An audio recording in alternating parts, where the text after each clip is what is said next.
जो दूसरे के उत्कर्ष को देखकर, दूसरे के प्रगति को देखकर, दूसरे के विकास को देख करके जो प्रसन्न हो रहा है वो देवत्व से परिपूर्ण हो गया। ये दैवीय गुण है। जे हर सही पर संपत्ति देखी, दुखित हो ही पर विपत्ति बिसेखी। जो दूसरे की संपदा को देख करके हर्षित हो रहा है और दूसरे के दुख से, विपत्ति से स्वयं दुखी हो रहा है, ये दैवीय गुण है। जितने देवता हैं राम जी के गले में जयमाल देख करके और पुष्प की वर्षा करने लगे। राजाओं का चेहरा उतर गया। अपना घर बनाइए ना, ठीक है, लोगों को बुलाइए, लेकिन लोगों को बुलाकर घर के भीतर एक एक रूम में घुमा घुमा कर मत दिखाइए। क्यों? मनुष्य सामने तो हंसता है, लेकिन भीतर क्या बीतता है वो रघुनाथ जी जान रहे। सामने कहता है बहुत बढ़िया बनाया आपने, बड़ा मेहनत किया आपने, लेकिन भीतर आरी चलता है सीने पर, आरी। जितना फ्लैट का बेडरूम बढ़ता जाएगा उसके ऊपर उतना दबाव बढ़ता जाएगा। मुंह से तो सामने हंसेगा ये जीव, बहुत सुंदर बहुत सुंदर, अरे आपकी तपस्या है। अब बाहर निकलेगा भगवान जाने। इसको कहते हैं जरुआ आदमी। जरुआ आदमी को घर में बुलाइए, 2 लाख के सोफा पर बिठा दीजिए और केवल बता दीजिए कि 2 लाख का सोफा है। आप चाय लेने जाएंगे, निकालेगा पेन निकाल के घप मार देगा। कहे जल्दी फाटे। ये सामान्य व्यवहार नहीं है। वो हर मनुष्य को अपने बारे में इस बात पर विचार करना चाहिए, क्या हम दूसरे का अच्छा देख करके प्रसन्न हो रहे हैं कि उदास हो रहे हैं। ये आत्म अन्वेषण का विषय है। और यदि हम दूसरे के विकास से गदगद हो रहे हैं तो हमारे पर भगवान की कृपा की वर्षा है, हम देवत्व के ओर बढ़ रहे हैं। और ये बिना सत्संग के प्राप्त होने वाला नहीं है। बहुत कठिन है साहब। हम तो घूमते रहते हैं ना समाज में, अच्छे अच्छे आदमी जलते हैं, अच्छे अच्छे आदमी। चेहरा बड़ा गोरा है लेकिन भीतर कितना ब्लैक जापान इतना करीखा लेके घूम रहे हैं। ब्लैक जापान जानते क्या है? ब्लैक जापान आप लोग जानते हैं? हम लोग जो मैनहोल कवर बनाते हैं लोहे का, और उसको जब अमेरिका भेजा जाता है तो एक काले रंग का एक लिक्विड होता है, उसका नाम है ब्लैक जापान। उसमें उसको डुबा के उसमें कलर किया जाता है और फिर कैरेट में पैक करके पानी के जहाज से भेजा जाता है। कहें उसमें कोई वातावरण का प्रभाव न पड़े, जंग न लगे, कुछ भी मुरझाए ना, कुछ खराब ना हो, इसके लिए।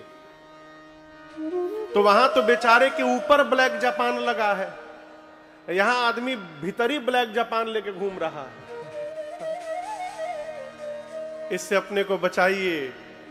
सत्संग में आते रहेंगे तो ये जो करीखा है ना, ये सत्संग के साबुन से साफ होता रहेगा और एक ना एक दिन हमारा मन अवश्य निर्मल हो जाएगा, इसमें कोई संशय नहीं है। एक बड़े अच्छे संत हुए प्रातः स्मरणीय परम पूज्य श्री देवादास जी महाराज। क्या नाम था उनका? देवादास जी। उनका एक पद है, आगे आगे हम गाएंगे, पीछे से आप भी गाइएगा। छोटे छोटे वाक्य है, पंक्तियां हैं इनमें। कहते हैं, नाम कीर्तन करो तुम। क्या होगा? नाम कीर्तन करो तुम सुधर जाओगे। नाम कीर्तन करो तुम सुधर जाओगे। नाम कीर्तन करो तुम सुधर जाओगे। नाम कीर्तन गाइए। करो तुम सुधर जाओगे। नाम कीर्तन करो तुम सुधर जाओगे। नाम कीर्तन